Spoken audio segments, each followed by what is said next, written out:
सुप्रभात। मैं जगेंद्र राणा।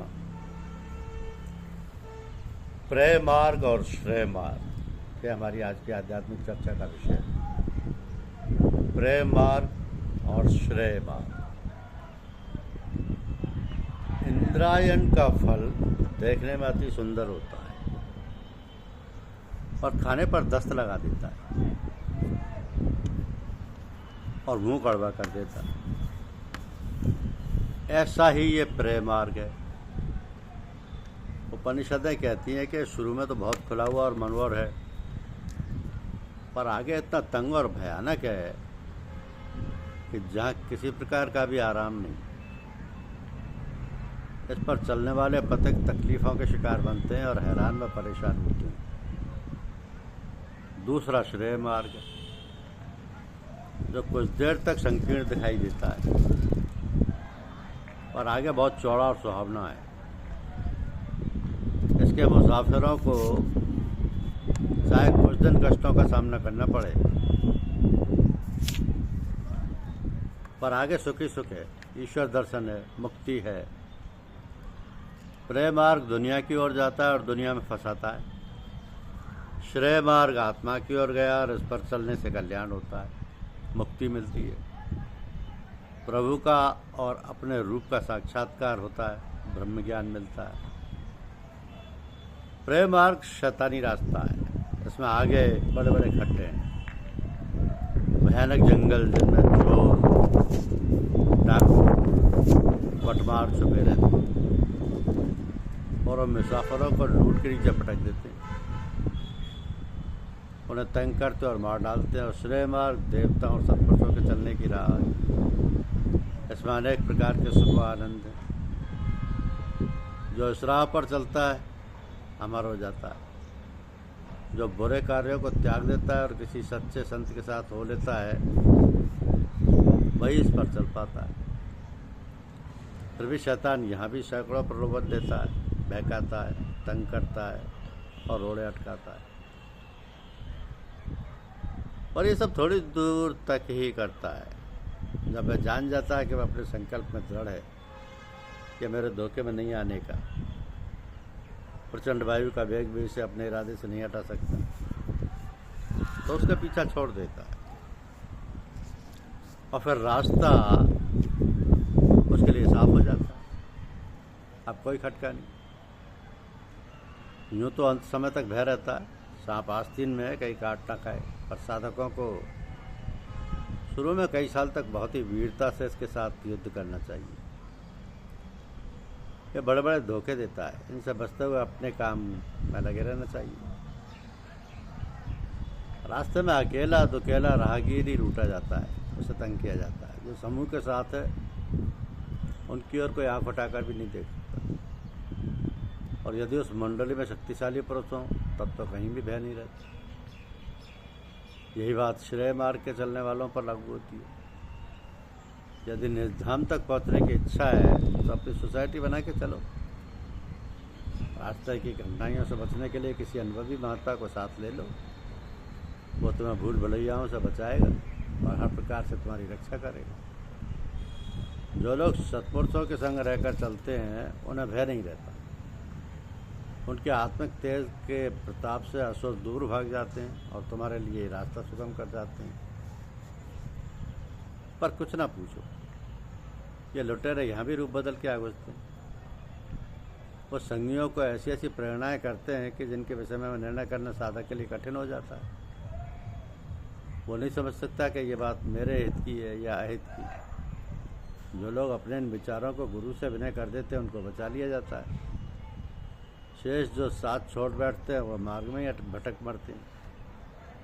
वो जहाँ से चले थे वहीं लौट आते हैं। जिज्ञासु को चाहिए कि आत्म विवेक पर चलें, मनमुख होकर कोई काम ना करें। मन में सत्कर्मों तथा सत्संग की ओर से घृणा व लापरवाही आते ही उसे गुरु से विनय कर डालें और वह जैसा उचित समझेंगे वैसा ही करेंगे। परमात्मा तुम्हारे लिए ही है। तुम इतनी योग्यता लेकर यहाँ आए हो, निराश होने की कोई बात नहीं। तुम जहाँ हो वहीं से यात्रा प्रारंभ करो। ठीक दिशा में रखा गया एक कदम भी तुम्हें मंजिल के पास ले जाएगा। जिनके हृदय में तरंग उठी है, जो प्रभु के उत्सुक हैं, जिनकी वाणी से अनहद के स्वर उठने लगे हैं, पहले उनके पास आओ, बैठो, अपने तारों को और उनकी तरह तारों से जोड़ो, तो पाओगे कि उनके जलते हुए दीपों से तुम्हारा बुझा हुआ दिया भी जल उठा है। अपने को खाली करो ताकि जब प्रभु बरसे तो तुम भर सको। प्रभु सदा सर्वदा तुम में उत्सुक है तुम्हारी झोली भरने के लिए। तुम ही तैयार नहीं हो, तुम ही मुँह फेरे खड़े हो, तुम अपने कमरे में द्वार खिड़की बंद किए बैठे रहो, तो सूर्य का प्रकाश कभी भी ना आ सकेगा। वो प्रतीक्षा करेगा कि तुम कब द्वार खोलते हो। वो द्वार पर मौजूद है, तुमने द्वार खोला नहीं और प्रकाश अंदर घुसा नहीं। उठो, जाओ और खोलो और परमात्मा को पालो। संत कब से तुम्हें पुकार लें। उत्तिष्ठत जागृत प्राप्त वरा निबोधत। इतनी जल्दी घबराने की, निराश होने की जरूरत नहीं है। उठो, जागो, जाओ, पुकार लगा दी, तुम चल पड़ो, मंजिल पास ही है, मिलना हो ही जाएगा। सुरत शब्द योग संपूर्ण आध्यात्मिक दर्शन एवं क्रियाओं का सार है। ये इतना सरल एवं आनंददायक है कि इसे स्त्री पुरुष, वृद्ध अमीर, गरीब अनपढ़, विद्वान गृहस्थ, सन्यासी, हिंदू मुसलमान, सिख बौद्ध जैन ईसाई आदि किसी भी धर्म पंथ के हों, सभी सूरत शब्द योग का साधन आसानी से कर सकते हैं। इसके लिए दो अनिवार्यताएं हैं, एक सदगुरु, दूसरा सत्संग। सदगुरु जीवित संतपुरुष हो और उनका सत्संग हो। वर्तमान समय और तरह का है, प्राचीन समय और तरह का था। प्राचीन काल की आवश्यकताएं कुछ और थीं, आजकल की आवश्यकताएं प्राचीन काल से भिन्न हैं। वर्तमान में मनुष्य के सांसारिक कार्य इतने बढ़ गए हैं और इतने जटिल हो गए हैं कि उसको आत्मिक ज्ञान की ओर ध्यान देने का अवकाश ही नहीं, ना हार्दिक लगाव है। तो कुछ लोग जो आत्मिक ज्ञान चाहते भी हैं तो वे कठिन साधनों से हतोत्साहित हो जाते हैं। बात भी ठीक है। यह देखकर वर्तमान में संतों ने एक सहज सुगम समाधि बताई। कम समय में बिना किसी बाहरी आडंबर के अपने घर में बाल बच्चों के साथ रहते हुए सूरज शब्द का साधन करने की सरल विधि बताई। न इसमें किसी प्रकार का बंधन है, ना ही कोई कड़े नियम है। प्रातः और साय प्रेम से साधन भजन करना, थोड़े समय में ही करना। हाँ, रोजी रोटी कमाने का जरिया पाक साफ हो, जीविका का साधन पवित्र हो। दैनिक जीवन में प्रत्येक प्राणी के साथ सत प्रेम दया का व्यवहार 100% हो, मानवता सर्वोपरि हो। सदगुरु से सत्संग लिया जाए। जब सदगुरु में प्रेम हो तब उनसे सूरज शब्द की विधि लेकर साधन में लगा जाए। जिस प्रकार हकीम के कोड़े की जगह छोटी गोलियों ने ले ली है, हकीम के काढ़े की जगह, जिस प्रकार हकीम के काढ़े की जगह छोटी गोलियों ने ले ली है, वैसे ही कठिन साधनों की जगह सरल नुस्खा है सूरज शब्द योग, जो समय अनुसार आवश्यकता अनुसार है।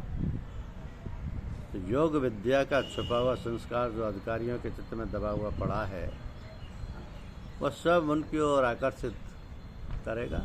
हर काम का समय होता है। शुभ समय वही है जब मनुष्य आत्मिक ज्ञान की ओर स्वयं अभिमुख हो।